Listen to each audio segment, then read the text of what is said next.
The U.S. Air Force needs more bombers and tankers, General Stephen Wilson, the service's Vice Chief of Staff, told National Defense for an article the magazine published in December 2018. But with military spending likely to decline following several years of increases, the flying branch could struggle to afford the new planes. In late 2018, the Air Force possessed 159 bombers and 9 frontline squadrons. The fleet included 20 B-2S, 63 B-1S and 76 B-52s. At the same time, the Air Force operated around 450 KC-135 and KC-10 tankers and 40 squadrons.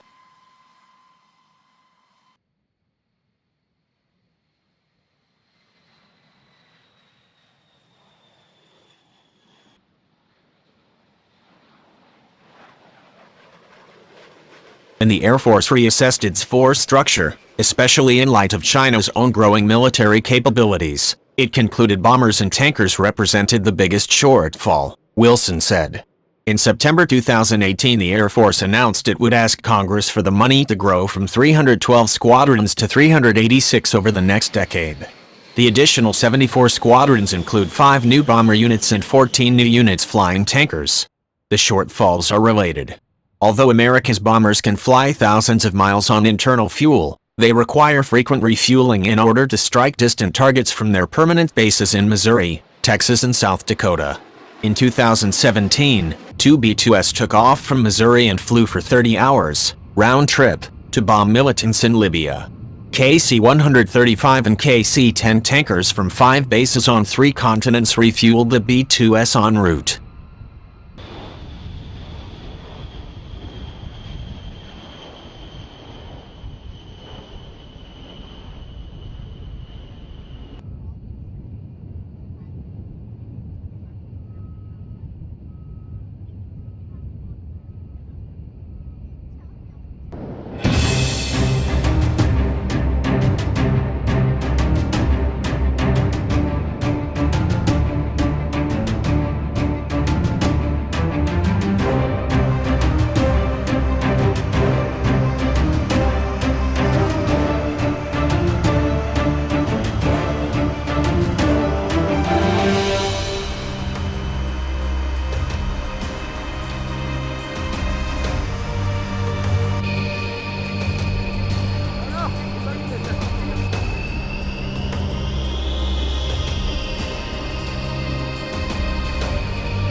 If you buy more bombers, you must also buy more tankers to support the bombers.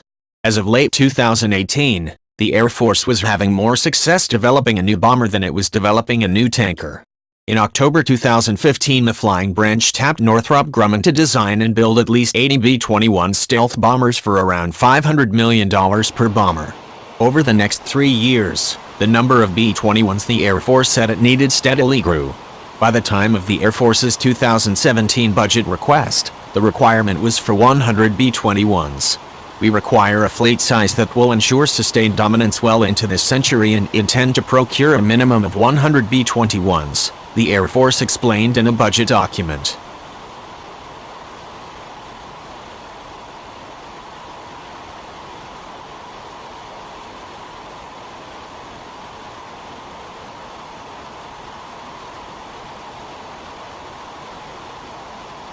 The B-21s would replace B-2S and B-1S in the 2030s, the Air Force announced.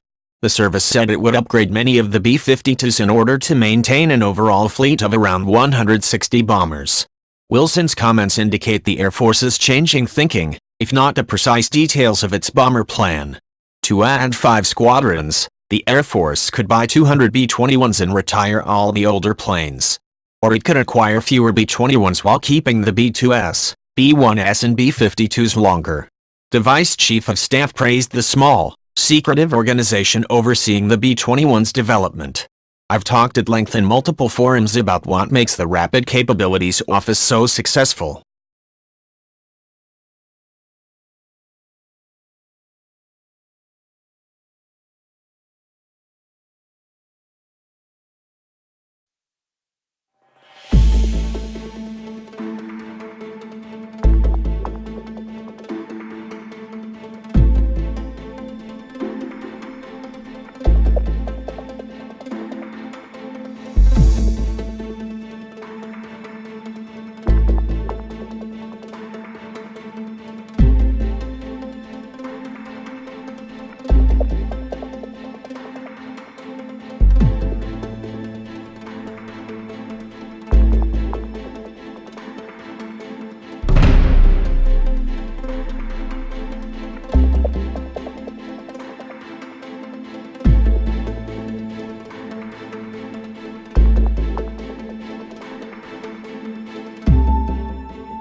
The service has had less luck, and has fewer options, when it comes to expanding the tanker fleet. The KC-135s that account for more than 80% of the tanker force all are more than 50 years old. The KC-10s, while newer, are unreliable. The Air Force first proposed retiring the 58 KC-10s in 2014, but has delayed disposing of the type until the new KC-46 is ready. But Boeing has struggled to complete development of the KC-46. After several delays resulting from design problems, the company planned to deliver the first operational examples of the new tanker sometime in early 2019. The Air Force wants 179 KC-46s to begin replacing older tankers at a price of around $250 million per plane, including development costs. It likely won't get easier for the Air Force to afford new aircraft, potentially jeopardizing the expansion plan.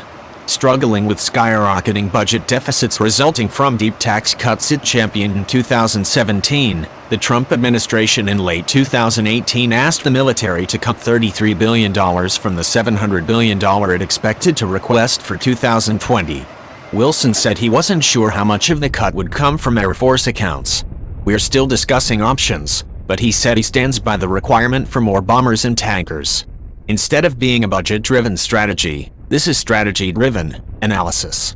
This is the force that we need to fight the way we think we need to do in the future. So now it would become a dialogue with Congress and the American people, and so we're going to continue to talk to Congress about those needs.